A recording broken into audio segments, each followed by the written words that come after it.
ವಿದ್ಯಾರ್ಥಿಗಳೇ, ಈ ಒಂದು ವಿಡಿಯೋದಲ್ಲಿ ನಾನು ಟ್ಯಾಕ್ಸೇಷನ್ ಬಗ್ಗೆ ಚರ್ಚೆ ಮಾಡ್ತಾ ಇದ್ದೇನೆ. ಇದು ಸಂಚಿಕೆ 11 ಆಗಿದೆ.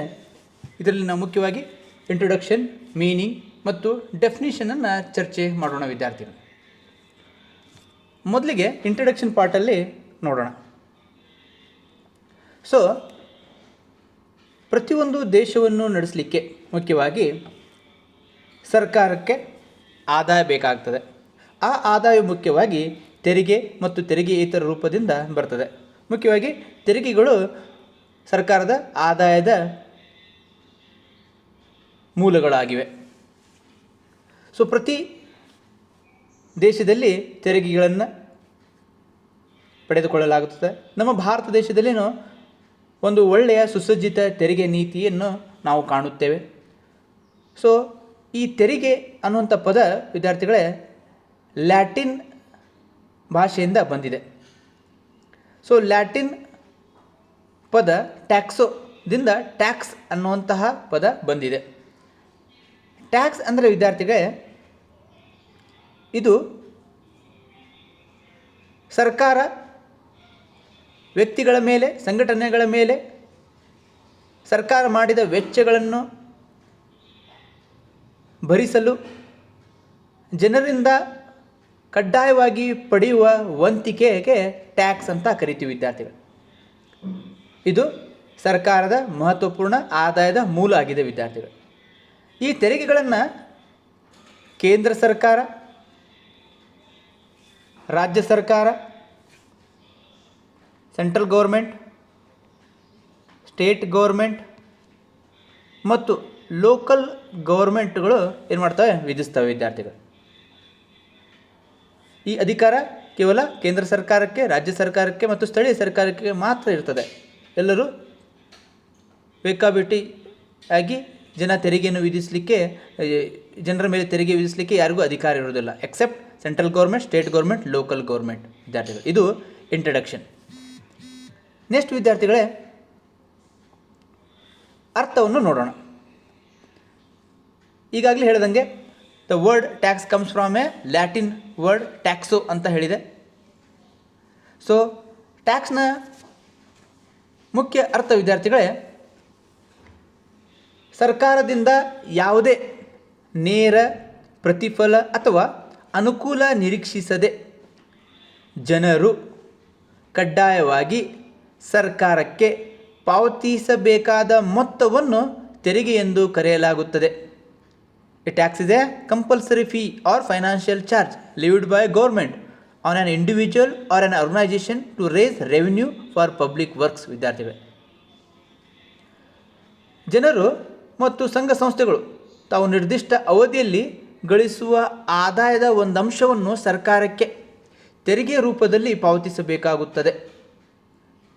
ಆದರೆ ಹಾಗೆ ಪಾವತಿಸುವ ಯಾವುದೇ ವ್ಯಕ್ತಿ ಸರ್ಕಾರದ ಕಾರ್ಯಚಟುವಟಿಕೆಗಳಿಂದ ಪ್ರತಿಫಲ ದೊರಕಲೇಬೇಕೆಂಬ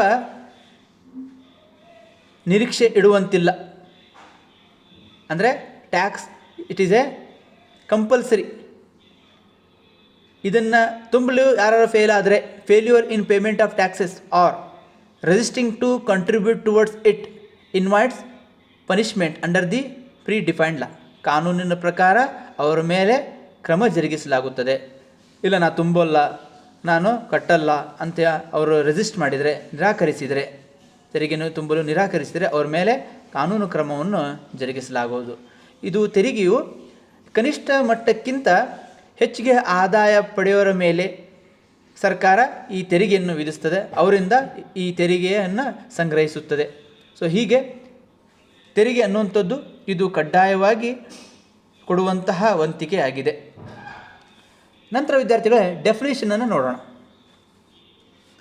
ಇಲ್ಲಿ ಪ್ರಮುಖವಾಗಿ 2 ಡೆಫಿನೇಷನ್ಗಳನ್ನು ಚರ್ಚೆ ಮಾಡ್ತಾ ಇದ್ದೇನೆ. ಮೊದಲಿಗೆ ಡಾಲ್ಟನ್ ಅವರ ಪ್ರಕಾರ, ಪ್ರೊಫೆಸರ್ ಡಾಲ್ಟನ್ ಅವರು ತೆರಿಗೆಯನ್ನು ಈ ರೀತಿ ವ್ಯಾಖ್ಯಾನಿಸಿದ್ದಾರೆ. A compulsory contribution imposed by a public authority irrespective of the exact amount of services rendered to the taxpayer in return and not imposed as a penalty for any legal offense. Dalton ಅವರ ಪ್ರಕಾರ ತೆರಿಗೆಯು ಕಡ್ಡಾಯವಾಗಿದೆ. ಇದನ್ನು ಸರ್ಕಾರವು ಯಾವುದೇ ಪ್ರತಿಫಲಾಪೇಕ್ಷೆ ಇಲ್ಲದೆ ಸರ್ಕಾರ ಏನು ಮಾಡ್ತದೆ, ಜನರ ಮೇಲೆ ತೆರಿಗೆಯನ್ನು ವಿಧಿಸ್ತದೆ.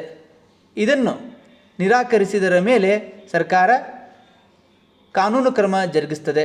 ಅದೇ ಥರ ಸರ್ಕಾರಕ್ಕೆ ಇವರು ತೆರಿಗೆಯನ್ನು ನೀಡಿದ್ದಾರೆ ನೀಡಿರುವ ಕಾರಣದಿಂದ ಸರ್ಕಾರದಿಂದ ಯಾವುದೇ ಪ್ರತಿಫಲವನ್ನು ನಿರೀಕ್ಷಿಸುವಂತಿಲ್ಲ.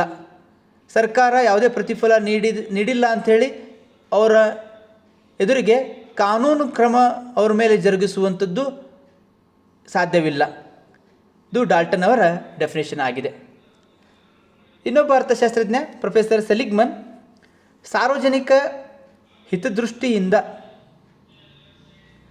ಸರ್ಕಾರ ಮಾಡಿದ ಖರ್ಚು ವೆಚ್ಚಗಳನ್ನು ಭರಿಸಲು ಒಬ್ಬ ವ್ಯಕ್ತಿ ತನಗೆ ಯಾವುದೇ ಪ್ರತಿಫಲ ನಿರೀಕ್ಷಿಸದೆ ಕಡ್ಡಾಯವಾಗಿ ಸಲ್ಲುವ ವಂತಿಕೆಯಾಗಿದೆ.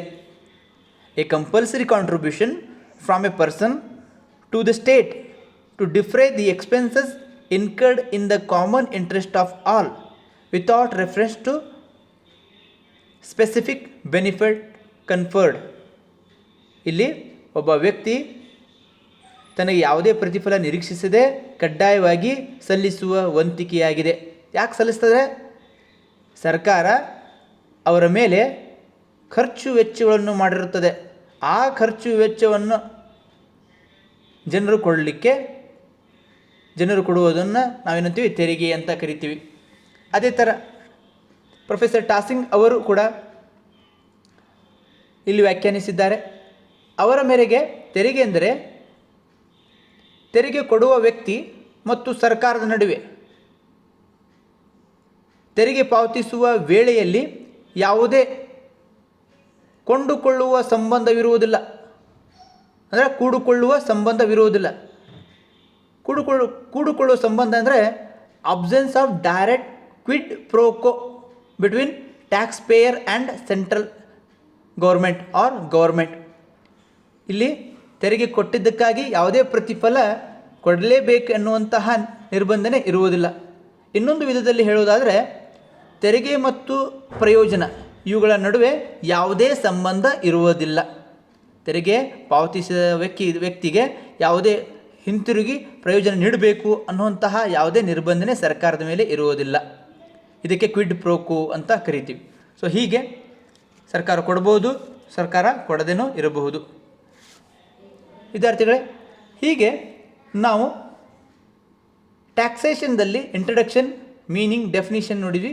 ಈಗ ಸಮ್ಮರಿಯಲ್ಲಿ ಹೇಳುವುದಾದರೆ, ಇದರ ಸಾರಾಂಶ ನೋಡೋದಾದರೆ, ಟ್ಯಾಕ್ಸ್ ಅನ್ನುವಂಥದ್ದು ಕಡ್ಡಾಯವಾಗಿರುತ್ತದೆ. ಇದು ಸರ್ಕಾರದ ಆದಾಯದಲ್ಲಿ ಹೆಚ್ಚಿನ ಪಾಲನ್ನು ಹೊಂದಿರುತ್ತದೆ. ಇದು ಸರ್ಕಾರ ತನ್ನ ಸಿಟಿಜನ್ಗಳ ಮೇಲೆ ವಿಧಿಸುವಂಥ ತೆರಿಗೆಯಾಗಿದೆ. ತನ್ನ ಸಿಟಿಜನ್ನ ಆದಾಯವು ಕನಿಷ್ಠ ಮಟ್ಟಕ್ಕಿಂತ ಹೆಚ್ಚಿತ್ತಂದರೆ ಸರ್ಕಾರ ಅವರ ಮೇಲೆ ತೆರಿಗೆಯನ್ನು ವಿಧಿಸುತ್ತದೆ. ತೆರಿಗೆ ವಿಧಿಸಲಿಕ್ಕೆ ಮುಖ್ಯ ಕಾರಣ ಸರ್ಕಾರ ವೆಚ್ಚಗಳನ್ನು ಮಾಡ್ತಿರ್ತದೆ. ಸೊ ಆ ವೆಚ್ಚಗಳನ್ನು ಭರಿಸಲು ಸರ್ಕಾರಕ್ಕೆ ಆದಾಯದ ಅವಶ್ಯಕತೆ ಬೀಳುತ್ತದೆ. ಸೊ ಆ ಆದಾಯವನ್ನು ಸರ್ಕಾರ ತೆರಿಗೆ ರೂಪದಲ್ಲಿ ಪಡೆದುಕೊಳ್ಳುತ್ತದೆ. ಸರ್ಕಾರ ಈ ತೆರಿಗೆಯನ್ನು ಯಾರ ಮೇಲೆ ವಿಧಿಸಿರುತ್ತದೆ ಅವರಿಂದ ಪಡೆದಾಗ ಅವರು ಪಡೆದ ತೆರಿಗೆಗೆ ಸರ್ಕಾರ ಹಿಂತಿರುಗಿ ಯಾವುದೇ ಥರದ ಬೆನಿಫಿಟ್ ಕೊಡಬೇಕು ಅನ್ನುವಂತಹ ಸರ್ಕಾರದ ಮೇಲೆ ನಿರ್ಬಂಧನೆ ಇರುವುದಿಲ್ಲ. ಸರ್ಕಾರ ಕೊಡ್ಬೋದು, ಸರ್ಕಾರ ಕೊಡದೇನೂ ಇರಬಹುದು. ಇದಕ್ಕೆ ನಾವೇನಂತೀವಿ, ತೆರಿಗೆಗಳು ಅಂತ ಕರಿತೀವಿ. ವಿದ್ಯಾರ್ಥಿಗಳೇ, ಈ ಒಂದು ಸೆಷನ್ನಲ್ಲಿ ನಾವು ತೆರಿಗೆ ಅಂದ್ರೇನು ಅನ್ನುವಂಥದ್ದು ಡಿಟೇಲ್ಡಾಗಿ ಕಲ್ತೀವಿ. Thank you.